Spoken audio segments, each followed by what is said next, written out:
வீசுது. உங்கள் சத்யாவில் குளு குளு ஏசி ஆஃபர். இன்னைக்கு கொஞ்சம் லேட்டா வந்திருக்கோம்.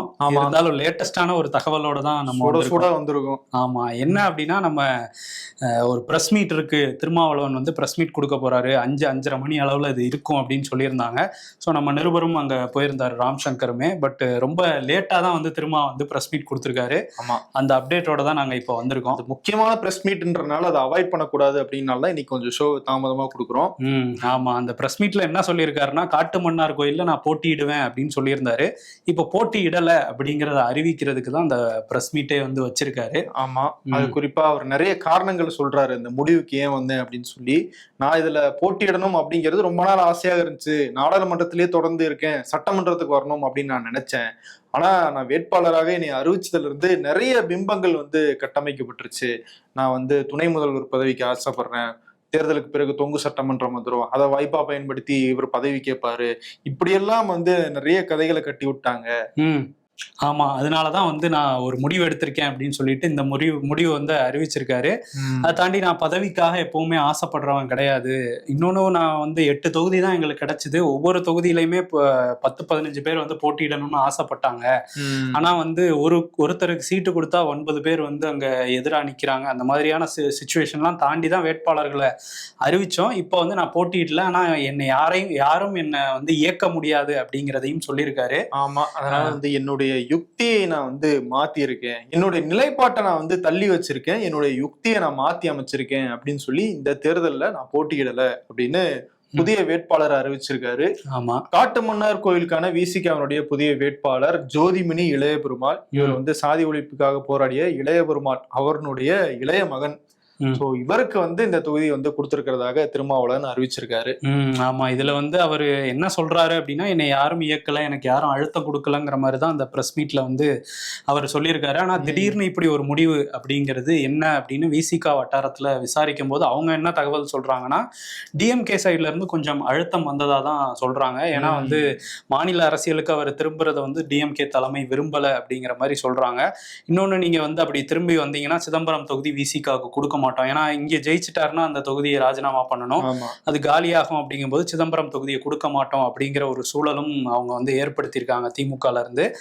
அவர் இங்க வந்தாருன்னா தேவையற்ற ஒரு பர்செப்ஷன் வேற வந்துருச்சு. நீங்க வந்தீங்கன்னா தொங்கு சட்டமன்றம் தான் வரும் போல, திரும்பவே வந்து யூகிச்சு இப்படி ஒரு முடிவு எடுத்திருக்காருலாம் பேசுறாங்க. இது நம்ம கூட்டணிக்கே பின்னடைவு வந்துரும் அப்படின்லாம் அழுத்தம் கொடுத்ததுனால அவர் வந்து பின்வாங்கிட்டாரு அப்படின்னு வந்து சொல்றாங்க. அப்பயுமே வந்து திருமாவுக்கு இதுல இருந்து பின்வாங்கணும் அப்படிங்கிற விருப்பம் இல்ல.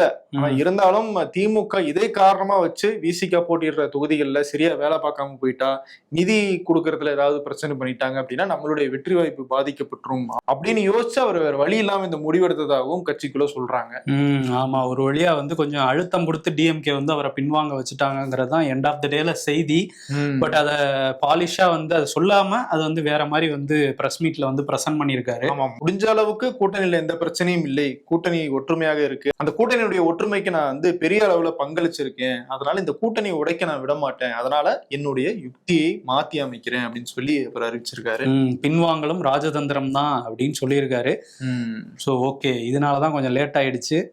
பார்ப்போம், அடுத்த செய்திக்கு போவோம். பாஜகல ஒரு வழியா அந்த வேட்பாளர் பட்டியல்லாம் ரிலீஸ் பண்ணியிருக்காங்க. ஆமா, இன்னைக்கு பிரதமர் மோடி வேற ஒரு மீட்டிங் நடத்தியிருக்காரு அங்க உள்ள நிர்வாகிகளோட சென்னையில வச்சு. அந்த மீட்டிங்ல என்ன சொல்லியிருக்காரு அப்படின்னா, சரி எதையோ வாங்கிட்டு வந்துட்டீங்க தொகுதிகள்லாம், அவரும் தள்ளி விட்டாரு நமக்கு எடப்பாடியும், இதுக்கப்புறம் தேர்தல் பணிகளை பாருங்க அப்படிங்கிற மாதிரி அறிவுறுத்தி இருக்காராம். ஆனதாகி போச்சு, நடக்க வேண்டியது பாருங்க அப்படின்னு சொல்லியிருக்காரு.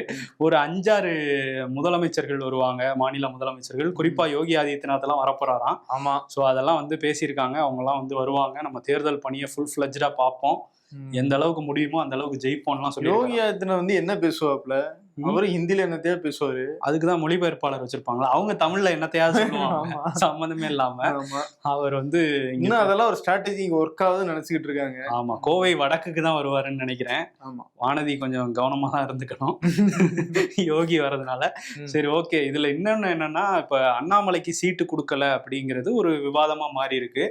ஏன்னா அவருக்கு ஒரு தனிப்பட்ட செல்வாக்கு இருக்குது, வந்து தலைமை வந்து ஒத்துக்கிறாங்க. அதனால வந்து அவரை விட்டுறக்கூடாது, எங்கேயும் வெளியெல்லாம் போயிடக்கூடாது அப்படிங்கிறது. அவர்கிட்ட வந்து போட்டிடுறீங்களான்னு கேட்டப்ப அவர் கோவையில தான் வேணும்னு சொல்லியிருக்காரு. கோவை வடக்கு ஆல்ரெடி வானதி கருணாநிதிக்கு போயிட்டதுனால சீட்டு கொடுக்கல. ஏன்னா நாடாளுமன்ற தேர்தல்ல கோவையில் தனிச்சுதான் பாஜக போட்டிட்டாங்க. அப்ப கோயம்புத்தூர்ல அவர் 2வது இடத்துக்கு வந்தாரு, ஒரு வாக்கு வங்கி இருக்கு அப்படிங்கிற அடிப்படையில அவர் கேட்டதா சொல்றாங்க. ஆமா, ஆனா வந்து கொடுக்கல. வேற எங்கேயாவது நில்லுங்கன்னு சொல்லியும் அவர் வந்து நிக்கல அப்படின்னு சொல்லிட்டதுனால, அதை தாண்டி என்னன்னா வேற எங்க நின்னாலும் நம்ம ஏற்கனவே பல தோல்விகளை பார்த்துட்டோம், திரும்ப தோல்விதான்னு சொல்லிட்டு அவரே கொஞ்சம் ஜகா வாங்கிட்டாராம். இதுல இன்னொன்னு என்னன்னா, இப்ப அவரே என்ன சொல்றாரு, நான் மாநிலம் முழுக்க போய் பிரச்சாரம் பண்ண போறேன்னு சொல்றாருல்ல. ஆமா. இதுல வந்து என்னன்னா, பிரச்சாரம்லாம் முடிச்சுட்டு வாக்குப்பதிவு நாள் அன்னைக்கு கவுண்டம்பாளையத்துல ஏதாவது ஒரு பூத் ஏஜென்ட்டா கூட போய் உட்காரலாம்னு ஒரு ஐடியா வச்சிருக்காராம். ஓஹோ, அந்த அளவுக்கு நான் இறங்கி வேலை பார்க்க போறேங்கிறாரா? ஆமா, நான் அடிமட்ட தொண்டன் தான், நானு தொண்டரா தான் பயணிக்கிறேன்னு சொல்றாருல. அதுல வந்து பூத் ஏஜென்ட்டா போய் வேலை பார்க்க கூட தயாரா இருக்கேன். அப்படியா, இல்ல எப்படி ஜெயிச்சிருங்கன்னு பாக்குறேன்டா அப்படிங்கிறதா தெரியலையே. கவுண்டம்பாளையத்துல முடிச்சு விடுறேன் பாருங்கன்னு போறாரா என்னன்னு தெரியல. இதுல வந்து 6 தொகுதிகள் மட்டும்தான் நமக்கு வந்து சாதகமா இருக்கு அப்படிங்கிறதையும் பேசியிருக்காங்க. அது என்னென்ன தொகுதிகள் அப்படின்னா, அவினாசி, கோவை வடக்கு, வாசுதேவநல்லூர், அதே மாதிரி நாகர்கோயில், பத்மநாபபுரம், மொடக்குறிச்சி, இந்த 6 இதுல தான் நமக்கு வெற்றி வாய்ப்பே இருக்கு. மத்ததெல்லாம் சில இதெல்லாம் வேட்பாளர்களே இல்லை, அந்த அளவுக்கு நம்ம பஞ்சத்துல இருக்கிறோம். இந்த 6 இதுலயாவது வெற்றி பெறதுக்கு நம்ம பார்க்கணும் அப்படிங்கிற மாதிரி சொல்லியிருக்காங்களாம். ஏன்னா எடப்பாடி கொடுத்த அந்த தொகுதி பட்டியலை பார்த்துட்டு அதை வந்து ஒரு பிரஸ் மீட் வச்சு வந்து வெளியிடுறதா தான் இருந்திருக்காரு பியூஷ் கோயல். பட் இதெல்லாம் பார்த்துட்டு ஐயோ இதெல்லாம் வெளியிட்டு அதே மாதிரி மோடியை கூட்டிட்டு வந்து வேட்பாளர் அறிமுக கூட்டம் நடத்தலாம்னா இருந்தாங்களாம். ரொம்ப ஓவர் பில்டப் பண்ணி கடைசியில எதுவுமே வராம போயிடுங்கிறதுனால அது எல்லாத்தையும் கேன்சல் பண்ணியிருக்காங்க. ஓகே, இன்னைக்கு ஒரு வெள்ளை அறிக்கை மட்டும் வெளியிட்டு இருக்காங்க. அது என்னன்னா, 10 லட்சம் கோடி கடன் வாங்கி தமிழ்நாட்டை வந்து ஒரு ஏடிஎம் மிஷின் மாதிரி திமுக குடும்பம் யூஸ் பண்ணிட்டு இருக்கு, அந்த கடன் மக்களுக்காகவும் பயன்படலங்கிற மாதிரிலாம் அதுல வந்து பிரஸ் மீட் கொடுத்திருக்காரு. இதே மாதிரி வெள்ளை அறிக்கை அங்க மத்திய அரசு வெளியிடுவாங்களா? அது எப்படி அவங்களே வெளியிடுவாங்க? காங்கிரஸ் வெளியிட்டாதான், பட் அவங்க அதுக்கெல்லாம் வாய்ப்பு இல்லை. காங்கிரஸ்ல அவங்க எதுக்கு அதெல்லாம் அப்படிங்கிற மாதிரி தான் இருக்காங்க. நேத்து காங்கிரஸினுடைய வேட்பாளர் பட்டியல் அறிவிச்சாங்க. அதுல 27 தொகுதிகளுக்கு அறிவிச்சிருந்தாங்க. மேலூர் தொகுதி மட்டும் அறிவிக்கல. என்னடா அப்படின்னு விசாரிச்சு பார்த்தா அங்க வந்து கோஷ்டி பூசல் நடக்குது அப்படின்னு சொல்றாங்க. அங்க மட்டும்தான் நடக்குதா? இங்க ரொம்ப அதிகமா நடக்குது போல இருக்காங்க. ஏன்னா நிறைய பேர் அங்க சீட்டு கேட்கறாங்களாம். மகாத்மா சீனிவாசன் அப்படிங்கிறவர் கேட்கிறாரு, சுந்தர்ராஜன் அப்படிங்கிறவர் கேட்கிறாரு. இந்த சுந்தர்ராஜன் வந்து ப. சிதம்பரம் அவருடைய ஆதரவாளர் சொல்றாங்க. இன்னொரு பக்கம் மாணிக்கம் தாகரனுடைய மாமனார் ரவிச்சந்திரனுக்காக அந்த சீட்டை கேட்கறதாகவும் ஒரு தகவல் வருது. சோ இப்படி யாருக்கு கொடுக்கறது அப்படிங்கிற மோதல் தான் அங்க போயிட்டு இருக்கான். சுதர்சன் நாச்சியப்பன் வேற ஒரு பையனுக்கு ட்ரை பண்றதா இப்படிலாம் சொல்றாங்க. சோ பல முனை போட்டியில அந்த இது காங்கிரஸ்குள்ளே பல முனை போட்டியா இருக்கு அந்த தொகுதிக்கு, மேலூருக்கு. இதுல வந்து என்னன்னா, கேரளால இருந்து ஒரு வேட்பாளர், கேரளால அதிகம் அறியப்பட்ட ஒரு வேட்பாளரை தமிழ்நாட்டுக்குள்ள கடத்தி கூட்டு வந்திருக்கிறாங்க. இந்த அளவுக்கு ஆள் பற்றாக்குறை இருக்கு. ஆமா, அது வந்து கேரள எல்லையில உள்ள ஒரு கிராமத்தை சேர்ந்தவர் தான் பிரவீன் அப்படிங்கிறவரு. அவருக்கு வந்து விளவங்கோடு தொகுதியை வந்து ஒதுக்கியிருக்காங்க. விளவங்கோடுல தாரகை தான் வந்து எம்எல்ஏவா இருந்தாங்க காங்கிரஸ். அவங்கள வந்து குளச்சலுக்கு மாத்திட்டாங்க. மாத்திட்டு இவர் இங்க வாங்கி கொடுத்துருக்காங்க. இது எதுக்காக அப்படின்னு சொல்றாங்கன்னா, இவர் வந்து தென் பகுதியில் உள்ள, கேரளால தென் பகுதியில் உள்ள சிஎஸ்ஐ சபையில வந்து இவருக்கு மிகப்பெரிய செல்வாக்கு இருக்கு அந்த சர்ச்சுகள்ல. சிஎஸ்ஐ சபையோட செயலாளரா இருக்காராமா.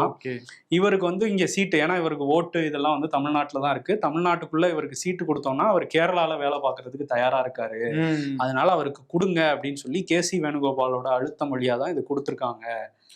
கேரளால ஜெயிக்கிறதுக்கு இங்க வந்து சீட்டு கொடுத்துருக்கதா சொல்றாங்க பிரவீன்கிறவருக்கு. இதனாலதான் வந்து ஜோதிமணி வந்து அதிருப்தியா சொல்றாங்க போல இருக்கு. ஏன்னா 12 எம்எல்ஏக்கள் திரும்பி கொடுத்துருக்கீங்க, ஓகே, ஆனா மீதி இருக்கிற ஆட்களுக்கு எல்லாம் வந்து ஏன் இப்படி தேர்வு பண்ணீங்க அப்படிங்கிறது தெரியல. நல்ல செல்வாக்கு இருக்கிற கட்சிக்காக வேலை செஞ்சவங்களுக்கு எல்லாம் நீங்க வந்து வாய்ப்பு கொடுக்கல. ஆனா சில பேரை முன்கூட்டியே முடிவு பண்ணிட்டு நீங்க வந்து தொகுதிகளை கேட்டு வாங்கியிருக்கீங்க. இதெல்லாம் எதிர்கட்சி சொல்ற மாதிரி இருக்குல்ல. ஆனா வந்து ஜோதிமணி தான் இதெல்லாம் சொல்றாங்க. குறிப்பா மேற்கு பகுதியில கொங்கு மண்டலத்துல கொங்கு வேளாள கவுண்டர்கள், அருந்ததியர்களுக்கு எல்லாம் வந்து நீங்க சீட்டே கொடுக்கல, புறக்கணிச்சிருக்கீங்க. இதை வந்து ஏத்துக்க முடியாது. இருந்தாலும் கட்சி கொடியை வந்து நாங்க ஏந்தி கட்சிக்காக வேலை செய்யறோம், என்ன பண்றது அப்படின்னு சொல்லியிருக்காங்க. கரெக்டா தேர்தலுக்கு 20 நாளைக்கு முன்னாடி இதை வெளிப்படையா வேற சொல்றாங்க. அந்த அளவுக்கு ஜனநாயகம் இருக்கு அந்த கட்சியில. இன்னொன்னு வந்து என்னன்னா, இவங்க வந்து மாநில தலைவருக்கோ இவங்களுக்கெல்லாம் பொறுப்பு இல்லைங்கிற மாதிரியே ஓப்பனா சொல்லியிருக்காங்க.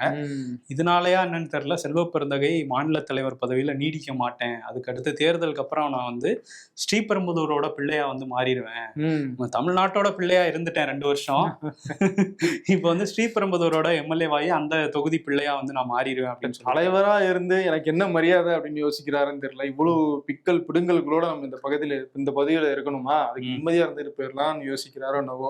ஏன்னா அவரு சத்தியமூர்த்தி பவன்ல சொல்றத கேட்கறத விட, டெல்லியில இருந்து இந்திரா பவன்ல இருந்து சொல்றத கேட்கறத விட அறிவாலயத்துல சொல்றதுதான் கேட்கிறாருன்னு காங்கிரஸ் கட்சிக்காரங்களே சொல்றாங்க. ஸோ இவர் வந்து இதுக்கப்புறம் வந்து தலைவர் பதவியில நீடிக்க மாட்டேங்கிறத அவரே சொல்லியிருக்காரு. அங்க சொல்லி தான் அனுப்பிச்சிருப்பாங்கன்னு நினைக்கிறேன். தேர்தல் வரையும் இருந்துட்டு போங்க, அவ்வளவுதான், மாத்திருவோம் அப்படின்னு சொல்லிட்டு. ஆமா. இன்னொரு பக்கம் வந்து பெரம்பலூர் தொகுதிக்கான நாம் தமிழர் வேட்பாளரை மாத்தி அறிவிச்சிருக்காரு சீமான். ஜான்சி ராணி தான் வேட்பாளராக அறிவிச்சிருந்தாங்க. ஓகே.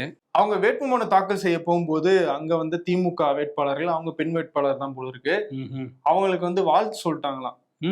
அது எப்படி நீங்க வந்து திமுக ஜெயிக்கிறது நீங்க நல்லதுன்னு சொல்லுவீங்க, வாழ்த்து சொல்லுவீங்க அப்படின்னு சொல்லி அந்த வேட்பாளரை மாத்திருக்காங்க. ஓஹோ, அதனால வந்து அங்க வேற வேட்பாளர் போட்டிருக்காங்களா? ஆமா, சுகன்யா அப்படிங்கிறவங்களும் இப்ப வேட்பாளர் மாத்தி அறிவிச்சிருக்காங்க. அவங்க போய் வேட்புமனு தாக்கல் பண்ணிருக்காங்க. அண்ணன் ஜான்சி ராணி பத்தி கதையெல்லாம் சொல்லுவாரு, ஆனா வந்து இப்ப மாத்திருக்காங்க. அதே மாதிரி நம்ம நேத்தே சொல்லியிருந்தோம், நாகர்கோயிலோட மேயர் வந்து கன்னியாகுமரியில திமுக சீட்டு கொடுத்துருக்காங்க, அதனால பதவியை ராஜினாமா பண்ணிட்டாரு அப்படின்னு சொல்லியிருந்தோம். திருப்பூர் ஓசூர்ல எல்லாமும் இருக்காங்களே, பண்ணுவாங்களான்னு கேட்டிருந்தோம். இன்னைக்கு ஒருத்தர் பண்ணியிருக்காரு. ஆமா, எந்த தொகுதி? யாருன்னா திருப்பூர் தெற்குல நிக்கிறாரு அவரு. திருப்பூரோட மேயர் தினேஷ்குமார் தான் வந்து ராஜினாமா பண்ணியிருக்காரு. ஓகே, அப்ப மீதி இருக்கிற 2 பேரும் அடுத்தடுத்து பண்ணுவாங்களா? ஆமா, ஓசூர் தஞ்சாவூர் பார்ப்போம். எடப்பாடி பழனிசாமி பிரச்சாரம் பண்ணிட்டு இருக்கிறாரு. அவர் என்ன சொல்றாருன்னா, தமிழ்நாட்டுல 4 அதிகார மையங்கள் இருக்கு, அவங்கதான் தமிழ்நாட்டையே கூறு போட்டு ஆட்டி படைச்சிட்டு இருக்காங்க அப்படின்னு சொல்றாரு. யாருன்னா முதலமைச்சர் மு.க. ஸ்டாலின் 1, 2வது துணை முதல்வர் உதயநிதி ஸ்டாலின், 3வது துர்கா ஸ்டாலின் முதல்வரோட மனைவி, அதே மாதிரி முதல்வரோட மாப்பிள்ளை சபரீசன். இவங்க 4 பேரும் தான் ஆட்டி படைக்கிறாங்க தமிழ்நாட்டையே, கூறு போட்டு வித்துக்கிட்டு இருக்காங்கிற மாதிரி பிரச்சாரம் பண்ணிட்டு இருக்காரு. சபரீசன் வேற வெளியே வந்துட்டாரு பாருங்க, அவரும் அடுத்த வாரிசா அப்படின்னு சொல்லியிருக்காரு. அடுத்த தேர்தல் அவருக்கு நீங்க ஓட்டு போடுற நிலைமை ஆயிரும் அப்படின்னு சொல்றாரு. ஆமா, அவர் வந்து அதனால பாத்துக்கங்க, குடும்ப ஆட்சி வேணுமா, என்னைய மாதிரி உங்க குடும்பத்துல ஒருத்தனுக்கு ஆட்சியை கொடுப்பீங்களா அப்படின்லாம் அவர் சொல்லல. அந்த ரேஞ்சில பேசினாரு. எழுதி கூட இல்ல அவர் வந்து என்ன சொல்றாருன்னா, குடும்ப ஆட்சி வேணாம், என்ன மாதிரி கஷ்டப்பட்டு வந்தவங்களுக்கு கொடுங்கிற மாதிரி அவர் கேட்டுக்கிட்டு இருக்காரு. கஷ்டப்பட்டு 400 கோடி சொத்தோட இருக்கிறவர். ஆமா, எப்படி வந்தேங்கிறது தெரியும் உங்களுக்கும் அப்படின்லாம் சொல்லியிருக்காரு. அது ஞாபகம் இருக்கு நமக்கும். ஆமா, முதல்வரும் என்ன பிரச்சாரம் பண்றாரு அப்படின்னா, எடப்பாடி வந்து சொல்லியிருந்தாருல, கலைஞரை வந்து கடைசி காலத்துல வந்து கைதியா வச்சிருந்தாருன்னு ஆராசாவே சொல்றாரு, அந்த ஆடியோலாம் வந்திருக்கு பாருங்கலாம் பிரச்சாரம் பண்ணியிருந்தாருல. ஆமா, அதுக்கு வந்து என்ன சொல்றாருன்னா, கலைஞரை பத்தி பேசுறதுக்குலாம் அவருக்கு தகுதியே இல்ல, கடைசி காலத்துல இப்படி வச்சிருந்தோம்லாம், சிறை கைதி மாதிரி வச்சிருந்தோம்லாம் பேசுறாரு. நான் வந்து கலைஞரோட கடைசி ஆசை என்ன அப்படின்னா, அவரோட தலைவர் அண்ணா பக்கத்துல அவர் ஓய்வு எடுக்கணும் அப்படிங்கறதான். அதுக்காக நான் போய் அவரை நேரடியா போய் சந்திச்சேன், எடப்பாடியை, அவர் மறைவுக்கு பிறகு, கலைஞரோட மறைவுக்கு பிறகு. அப்ப இறக்கமே இல்லாம முடியாதுன்னு மறுத்தவர் தான் இந்த எடப்பாடி. இவரெல்லாம் பேசவே கூடாது கலைஞரை பத்தி அப்படின்லாம் பதிலடி கொடுத்திருக்காரு. அப்படியே சொல்லிட்டு ஒரு பாட்டையும் பாடி இருக்காரு முதலமைச்சர் மு.க. ஸ்டாலின். என்ன பாட்டு பாடி இருக்காரு? சூப்பர் ஸ்டார் யாருன்னு கேட்டா திரும்பி எதிர பதிலுக்கு சொல்லுவாங்கன்னு எதிர்பார்த்தாரு, யாரும் எதுவும் சொல்லல. இவரே வந்து சொல்றாரு, திமுகவினுடைய வாக்குறுதி தான் சின்ன குழந்தை கூட சொல்லும் அப்படின்னு. சின்ன குழந்தைங்க அதுவா சொல்லுது ஒவ்வொரு வீட்லயும். சரி விடுங்க, என்ன சொல்லுதுன்னு எல்லாருக்கும் தெரியும், அதை விட்டுருவோம். ஆனா வந்து அவரு பாட்டு பாடியிருக்காரு. எனக்கு என்ன தோணுச்சுன்னா, சரி உலகநாயகனுக்கு சீட்டு தான் கொடுக்கல, எங்க தேர்தல் அறிக்கை உலகநாயகன் அப்படின்னு சொல்லியாவது அவரை பெருமைப்படுத்தலாம்ல. அதுக்கு பெருமை, அதனால உண்மையே ஒரு பெருமை அடைவார்னு நினைக்கிறேன். ஆமா, நம்மளுக்கு பாருங்க உலகநாயகன் தேர்தல் அறிக்கையை சொல்லியிருக்காருன்ட்டு. ஆனா அதுலயும் சூப்பர் ஸ்டார்னு கொண்டு வந்து விட்டுருக்காரு முதலமைச்சர். உங்களுக்காக நான் சீட்டை விட்டு கொடுத்துருக்கேன், சூப்பர் ஸ்டார் புகழ்ந்து பேசிக்கிட்டு இருக்கீங்க. ஆமா, அப்படியே இந்த சினிமா செய்திகள் தான் பேசும்போது சுந்தர் சி உள்ள என்ட்ரி கொடுத்துருக்காரு. ஆமா, மதுரை மத்திய தொகுதியுடைய அதிமுக வேட்பாளர் சொல்லி வந்து புதிய நீதி கட்சி, அந்த கட்சி சார்பில் அதிமுக சின்னத்துல சுந்தர் சி வந்து போட்டிடுறாரு, வேட்புமனு தாக்கல் பண்ணிட்டாரு. மதுரை எனக்கு ரொம்ப பிடிச்சிருக்கு, இங்க வீடெல்லாம் பார்த்துட்டேன், படம் எடுத்துற போறேன், அரண்மனை 6 அப்படின்னு அந்த மாதிரி சொல்லியிருக்காரு. மக்கள்கிட்ட வந்து நல்ல வரவேற்பு இருக்கு, அதிமுகவுக்கும் ரெட்டலை சின்னத்துக்கும் வந்து நல்ல வரவேற்பு இருக்கு. அவருக்கு இல்லையா? புதுசா வந்திருக்காருப்பா. ஓகே, அதனால வந்து அப்படி சொல்றாரு. குஷ்புவும் கூடவே வந்து ஓட்டெல்லாம் கேட்டிருக்காங்க. ஆமா, இன்னொரு விஷயம் என்னன்னா, ஏசி சண்முகம் என்ன சொல்லியிருந்தாரு, ஒண்ணு வந்து அதிமுக கொடுக்குறாங்க, அதுல ரெட்டையில நிப்போம் ஒரு சீட்டு, இன்னொன்னு பிஜேபியில கொடுப்பாங்க, அதுல தாமரையில நிப்போம் அப்படின்னு சொன்னார்ல. ஆனா வந்து இப்ப என்ன கேட்டாங்க, கொடுப்பாங்கன்னு சொன்னீங்களே என்ன ஆச்சுன்னு செய்தியாளர்கள் கேட்கும் போது, இல்ல நான் அதை திருப்பி கொடுத்துட்டேன் அப்படின்னு இருக்காரு. அந்த கொடுத்த ஒரு சீட்டை நான் திருப்பி கொடுத்துட்டேங்கிற மாதிரி அவர் சொல்றாரு. அதிமுகவே எது இதெல்லாம் தேராதோ அதை வந்து தள்ளி இருக்காங்க. இருக்காங்க. அதுல ஒண்ணு இவர்கிட்ட தள்ள பாத்துருப்பாங்கன்னு நினைக்கிறேன். இவர் உஷாரா என்ன பண்றாரு நீங்களே வச்சுக்கோங்க. அதுவும் குறிப்பா என்ன சொல்றாங்கன்னா, திருவண்ணாமலையே தள்ள பார்த்ததா சொல்றாங்க. ஏவாவேலுக்கு எதிரில நின்னு ஜெயிக்க முடியுமா வேணாம்னு சொல்லிட்டு இவர் விலகிட்டதா தான் தகவல் எதுக்கு வருது. தண்டமா காசு செலவு பண்ணிக்கிட்டு. ஆமா, அதுவும் வந்து அவரே சொல்றாரு, கடினமான தொகுதி, சவாலான தொகுதிங்கிறதுனால நான் விலகிட்டேங்கிற மாதிரி அவரு சொல்றாரு, ஓப்பனாவே சொல்றாரு. இம்பர்ஃபெக்ட் ஷோ நேயர்களுக்கு வணக்கம். நம்ம கூட வந்து இம்பர்ஃபெக்ட் ஷோ நேயர் ராமச்சந்தர் சார் இருக்காரு. சார் வணக்கம். வணக்கம். வந்துச்சதுல ரொம்ப சந்தோஷம். சிவகங்கையிலே மீட் பண்ண வேண்டியது, பட் மதுரையில் நம்ம வந்து மீட் பண்றோம். ஆமா சார், நான் ரொம்ப எதிர்பார்த்தேன். சிவகங்கைக்கு வரும்போது சார் எப்படியும் பார்த்துலான்னு எதிர்பார்த்தேன். பட் ஆனால் சிவகங்கைக்கும் மதுரைக்கும் ரொம்ப பக்கம் தான், அதனால நான் விட மாட்டேன். அதனால வந்து பிடிச்சிட்டேன் சாரை பார்த்ததுல எனக்கு ரொம்ப சந்தோஷம். எங்களுக்கும் ரொம்ப சந்தோஷம். மேடம் வணக்கம். வணக்கம் வணக்கம். ரொம்ப நாளா உங்களோட லாக்டவுன்ல இருந்தே கூட இம்பர்ஃபெக்ட் ஷோட பெரிய நேயர், ரொம்ப தீவிர ரசிகர். தொடர்ந்து உங்களோட பணிகளை நல்லா சிறப்பாக செஞ்சுட்டு வரீங்க, மகிழ்ச்சி. எழுத்தாளர்னு கேள்விப்பட்டோம். ஆரம்ப எழுத்தாளர் எழுதிட்டு இருக்கேன், இப்ப ஆரம்பிச்சிருக்கிறேன், எழுதணும் நிறைய சமூகத்துக்காக. மகிழ்ச்சி மேம். எப்படி சார் இருக்கு களம்லாம் சிவகங்கையில? சிவகங்கையில களம் வந்து இந்த தடவை நல்லா இருக்கு. 4 முனை போட்டி. முன்னாடி வந்து திராவிட கட்சிகள் மட்டும்தான் 2 இருந்தது. இப்போ வந்து விஜய் வந்ததுக்கு பின்னாடி என்ன இருக்கு, சீமான் எப்பயுமே சிவகங்கையில அதிகமா ஓட்டு வாங்குறது வந்து சீமான் சார் தான் வாங்குவாரு.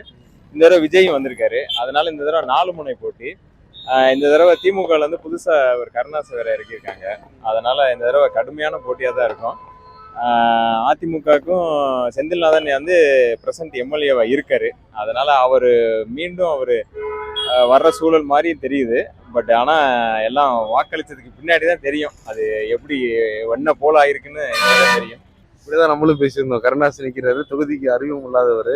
செந்தில்நாதன் தொகுதி அறிமுகமானவர், எல்லா ஃபங்க்ஷனுக்கும் போறவர். ஒரு பக்கம் சிவகங்கை சீமானுடைய மாவட்டம், டிவிக்கு சீமானும் டிவிக்கும் வாக்குகள் வந்து பிரிக்க போறாங்க. சமுதாய வாக்குகளும் வந்து பிரிய போகுது. யார் ஜெயிப்பா யார் தோப்பாங்கிறதும் நமக்கு தெரியாது. பட் செந்தில்நாதன் கொஞ்சம் முன்னாடி இருக்க மாதிரி தெரியுதுன்னோ கரெக்டா அது அப்படிதான் இருக்கு, நிலவரம் அப்படிதான் இருக்கு. தமிழ்நாட்டு லெவலில் யார் சார் வரும்னு எதிர்பார்க்குறீங்க?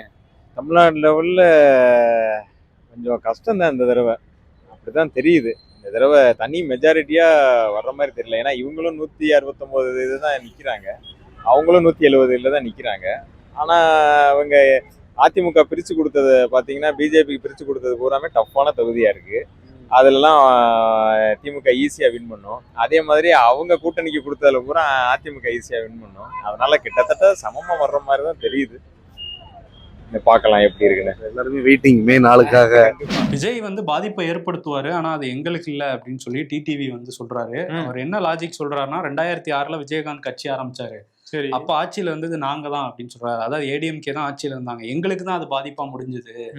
இப்ப விஜய் கட்சி ஆரம்பிச்சிருக்காரு, அது வந்து திமுக ஆட்சியில இருக்க திமுகவுக்கு தான் பாதிப்பு, எங்களுக்கு எந்த பாதிப்பும் இல்ல அப்படின்னு சொல்றாரு. அது விஜயகாந்தால பாதிப்பா இருக்குன்னு அப்பயே ஃபீல் பண்ணனாலதான் அடுத்த தேர்தலில் கூட்டணி கூப்பிட்டு கட்சியை முடிச்சு விட்டாங்க போல இருக்கு. என்னதான் இருந்தாலும் எதிர்கட்சி தலைவரா மாத்தினது நாங்க தானே அப்படிம்பாங்க. சரி, அதுக்கப்புறம் என்ன ஆச்சு? அதுக்கப்புறம் முடிச்சு விட்டது வைகோட்டை கேளுங்க, மக்கள் நல கூட்டணி அப்படின்னு சொல்லிடுவாங்க. அன்புமணி வந்து சொல்றாரு 2 பேருக்கு தான் போட்டியேன்றாரு. ஆமா, விஜய் ஓட்டு வேணா வாங்குவாரு, ஆனா சீட்டாலாம் வாங்க மாட்டாரு. திமுகவுக்கும் அதிமுகவுக்கும் தான் போட்டி அப்படின்னு அவர் பேசிட்டு இருக்காரு. ஒரு பக்கம் அவங்க அப்பா வந்து எனக்கும் அன்புமணிக்கும் தான் போட்டி, 2 பேருக்கு தான் போட்டி, ஒண்ணு சின்ன ஐயா இன்னொன்னு பெரிய ஐயா, அப்படிதான் போய்கிட்டு இருக்கு. சரி, அதை இன்னைக்கு வந்து விஜய் புதுச்சேரிக்கு போயிருந்தாரு. இன்னைக்குமே வந்து ஒரு ரோட் ஷோ போனாரு.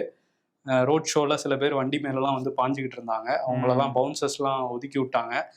ஆமா, அப்புறம் வந்து ஒரு கூலிங் கிளாஸ் தூக்கி போட்டாங்க, அதை வாங்கி மாட்டிக்கிட்டாரு. இந்த மாதிரி சில சினிமேட்டிக் காட்சிகள்லாம் பார்த்துட்டு அப்புறம் தான் அந்த ஸ்பீச்சுக்குள்ள போனாரு.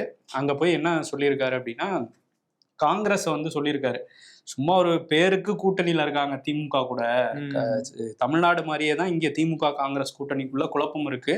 ஸோ பேருக்கு திமுகவோட கூட்டணியில இருக்க காங்கிரஸும் சரி, அதே மாதிரி பாஜக வந்து சில நிர்பந்தங்களுக்காக பாஜகவோட சில பேர் கூட்டணியில இருக்கிறாங்க. ஏன்னா ரங்கசாமி அவர் ஃப்ரெண்டு தான் சொல்லியிருப்பாருன்னு நினைக்கிறேன், ரொம்ப நிர்பந்திக்கிறாங்கப்பான்னு. அதனால அவரெல்லாம் விமர்சிக்கல, பாஜக காங்கிரஸ் அவங்க 2 பேரையும் வந்து அப்படி மேலோட்டமா விமர்சிச்சுட்டு, இந்த கூட்டணிகளை நம்பாதீங்க, இவங்க வந்து ஒரு கூட்டணி சிறுபான்மையினர் பாதுகாவலர்கள்னு சொல்லுவாங்க, அவங்க அவங்களையும் நம்பாதீங்க. இன்னொரு கூட்டணி பிஜேபி கூட்டணி வந்தா அது சிறுபான்மையினருக்கு எதிரானதா தான் முடியும். ஆனா இவங்க 2 பேரோட நாங்க பேச்சுவார்த்தை நடத்தணும், அது நீங்க மறந்துருங்க. ஆமா, அதனால நாங்க வர்றதுதான் சரியா இருக்கும். நம்ம தாவேகா வேட்பாளர்களுக்கு வாக்களிங்க அப்படின்னு சொல்லி சில வாக்குறுதிகள்லாம் வேற அங்க வாசிச்சாரு. ஓகே. ஆமா, அதே மாதிரி இன்னொரு பக்கம் பிக் பாஸ்ல கொஞ்சம் ஃபேமஸ் ஆனாங்க. அதுக்கு முன்னாடி இந்த ஜல்லிக்கட்டுல எல்லாம் இந்த கோஷம்லாம் போட்டு ஃபேமஸ் ஆனாங்க ஜூலி அப்படிங்கிற ஒரு பெண். அவங்க மேல இப்ப புகார் வந்திருக்கு. என்னன்னா கார்த்திக் அப்படிங்கிற நபர் ஒரு வீடியோ போட்டிருக்காரு. அந்த வீடியோ கமெண்ட்ல ஒருத்தவங்க ஜூலியை பத்தி போட்ட வீடியோல இவங்க கிட்னி வாங்குறேன்னு சொல்லி எங்களை ஏமாத்திருக்காங்க, திருடுறேன்னு சொல்லிட்டு அப்படின்னு சொல்லியிருக்காங்க. ஏன்னா உயர்நீதிமன்றமே இந்த கிட்னி திருட்டு தொடர்பாக ஒரு குழுவெல்லாம் அமைச்சு விசாரணை நடந்துகிட்டு இருக்கு. அந்த நேரத்துல இந்த கமெண்ட் வந்தோம்னா அதை பத்தி விசாரிச்சுட்டு அவங்களுக்கு ரொம்ப ஏமாத்திருக்காங்க. பணம் வாங்கி கிட்னியும் கொடுக்காம அந்த யாருக்காக கிட்னி கேட்டாங்களோ அந்த நபரே உயிரிழந்திருக்காங்க. ஸோ இதை பத்தி சொல்லணும்னா இதை பத்தி ஒரு வீடியோ போட்டிருக்காரு அந்த கார்த்திக்ங்கிற நபர். இதுக்கு வெளிநாட்டுல இருந்து ஒருத்தர் புதுச்சேரியை சேர்ந்தவர் என்கிட்ட இதே மாதிரி 9 லட்சம் ரூபாய் வாங்கினாங்க, ஆனா கிட்னி கொடுக்கல, எங்க அப்பா இறந்துட்டாரு, பணத்தை திருப்பி கேட்டப்ப எங்களை மிரட்டினாங்க, எங்களுக்கு அவங்கள தெரியும் உங்களை தெரியும்னு. கடைசியில நாங்க எல்லாரும் குடும்பமா போய் வீட்டுக்கு போனோம்னா 8 லட்சம் ரூபாய் கொடுத்தாங்க, 1 லட்சம் ரூபாய் எடுத்துக்கிட்டு அப்படின்னு சொல்லியிருந்தாங்க. இந்த மாதிரி நிறைய புகார்கள் இருக்கு அப்படின்னு சொல்லி அவங்க இந்த காவல்துறை, நீதிமன்றம் இதுலலாம் அதை பத்தி சமர்ப்பிப்போம் அப்படின்லாம் சொல்லியிருக்காங்க. ஸோ இதுல ஜூலி தரப்புலையும் பேசலாம்னு நம்ம நிருபர் ஐயனார் ராஜன் கேட்டிருக்காரு. அவங்க கணவரை தான் எடுத்திருக்காரு. அவர் பேரும் சொல்றாங்க, கணவர் பேரும். நீங்க விளக்கம் கொடுக்கலாமே அப்படின்னா இல்ல ஜூலி தான் விளக்கம் கொடுக்கணும், அவங்க இல்ல அப்படின்னா உங்க பேரும் இருக்கு நீங்க கொடுக்கலாமே அப்படின்னு சொன்னோன்னா கட் பண்ணிட்டாராம். திரும்ப கூப்பிட்டா எடுக்கவே இல்லை. ஏப்ரல் 16ஆம் தேதி நாடாளுமன்றம் ஒரு அவசர கூட்டத்துக்காக கூட இருக்கு. எதையுமே ஏப்ரல் 16 திடீர்னு கூட்டுறாங்க. ஆமா, அதான் எதிர்கட்சிகளும் கேட்கறாங்க. 5 மாநிலங்கள்ல தேர்தல் இருக்கு, இந்த நேரத்துல எங்களை கூட்டத்துக்கு வர சொல்றீங்க, நாங்க தேர்தல் வேலையை பாக்குறதா அங்க வருதா அப்படின்னு கேட்கறாங்க. அதுக்குதான் அந்த டேட் வச்சிருக்கோம், ஏப்ரல் 16. ஆமா, என்னன்னா ஏப்ரல் 16ஆம் தேதி 2 முக்கியமான மசோதாக்களை திருத்துறதுக்காக நடவடிக்கை எடுக்க போறதா சொல்றாங்க. ஒண்ணு நாடாளுமன்றத்துல இருக்கிற 543 அப்படிங்கிற அந்த எம்பிக்களுடைய எண்ணிக்கையை 816 உயர்த்துறதுக்கான ஒரு மசோதா அப்படின்னு சொல்றாங்க. இன்னொன்னு மகளிருக்கான 33% இடஒதுக்கீடு இந்த நாடாளுமன்றத்துல. ஸோ அதையும் சட்ட திருத்தமாக கொண்டு நிறைவேற்றுவாங்க அப்படின்னு தகவல் வெளியாகி இருக்கு.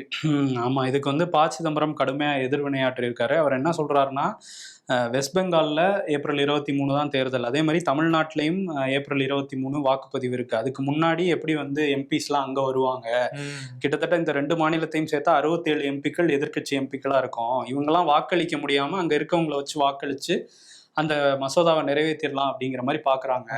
வேணான்ட்டு தான் நாங்க இப்படி பண்றோம்ன்றாங்க. ஆமா, அதனால இது தேர்தல் அரசியல் சாசனத்துக்கு எதிரானது அப்படின்லாம் சொல்லியிருக்காரு.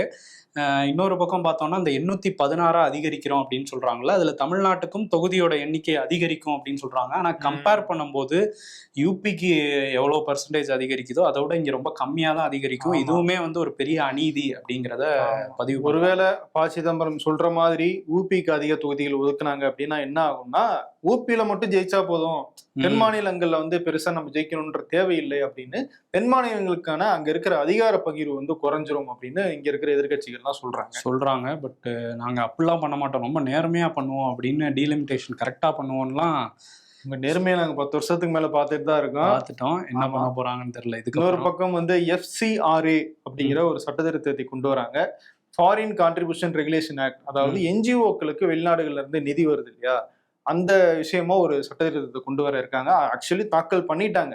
ஆனா இப்போ கேரளாவில் தேர்தல் நடக்குது, தமிழ்நாட்டுல தேர்தல் நடக்குது, மேற்கு வங்கத்தில் நடக்குது. சிறுபான்மையினர்கள் வாக்கு போயிடுங்க. ஏன் அப்படின்னா நிறைய கிறிஸ்டியன் மிஷனரிஸ் NGO-க்களாக இருக்காங்க, நிறைய உதவிகளை பண்ணிட்டு இருக்காங்க. இவங்களுக்கெல்லாம் வெளிநாடுகள் இருந்தா நிதி வருது. அப்ப நிதி வாங்குற NGO-க்கள் அவங்க அந்த லைசன்ஸ் சர்டிபிகேட்டை ரெனியூ பண்ண மறுத்துட்டாங்க, இல்ல மத்திய அரசு அந்த சர்டிபிகேட்டை கொடுக்கல அப்படின்னா அவங்களுடைய சொத்துக்களே மத்திய அரசு எடுத்துக்கலாம் அப்படிங்கிற ஒரு முக்கியமான திருத்தத்தை கொண்டு வர போறாங்களா. இது குறிப்பாக சொன்ன மாதிரி சிறுபான்மையினருக்கு எதிரானது. ஏற்கனவே வக்ஃபு சட்டம் கொண்டு அந்த வக்ஃபு செயல்பட விடாம செஞ்சாங்க, அதனுடைய சொத்துக்களை முடக்கிற மாதிரி பண்ணாங்க. இப்போ அதே மாதிரி கிறிஸ்டியன்ஸை டார்கெட் பண்ணி இப்படி பண்றாங்க, மார்ச் 25ஆம் தேதி தாக்கல் பண்ணதுக்கு பிறகும் கேரளால சிறுவ கிறிஸ்டியன்ஸ் அதிகம், அதனால இந்த நேரத்துல அதை நிறைவேற்றணும்னா சிக்கல் அப்படின்னு சொல்லி பெண்டிங்ல போட்டு வச்சிருக்காங்க அப்படின்னு முதலமைச்சர் உட்பட எல்லாரும் கண்டனம் தெரிவிக்கிறாங்க.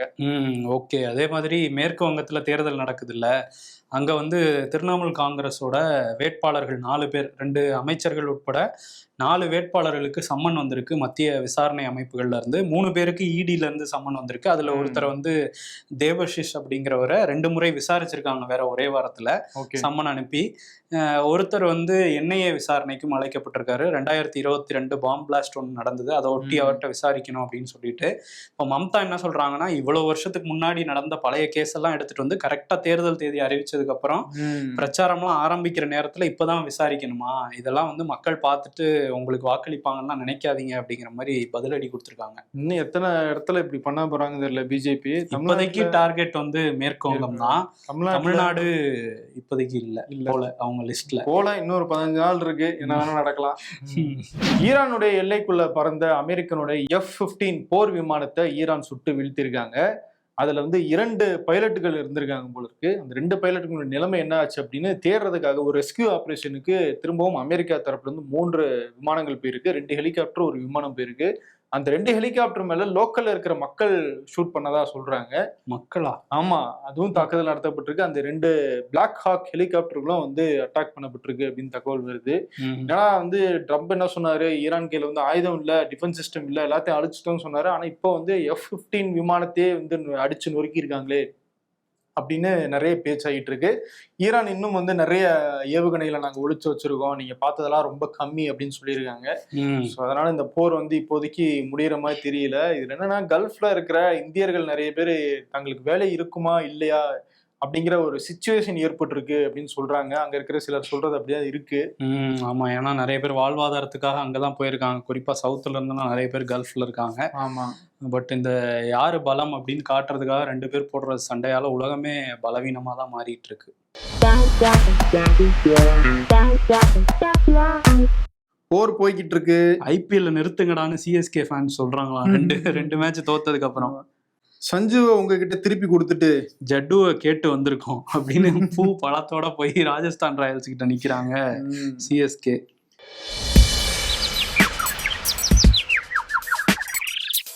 பாஜகவுக்கு ஒரு தொகுதியை விட்டு கொடுத்துட்டேன், புதிய நீதி கட்சி தலைவர் AC சண்முகம் சொல்றாரு. கூட்டத்துல ஒரு ஆள் எஸ்கேப் ஆகிறாரு.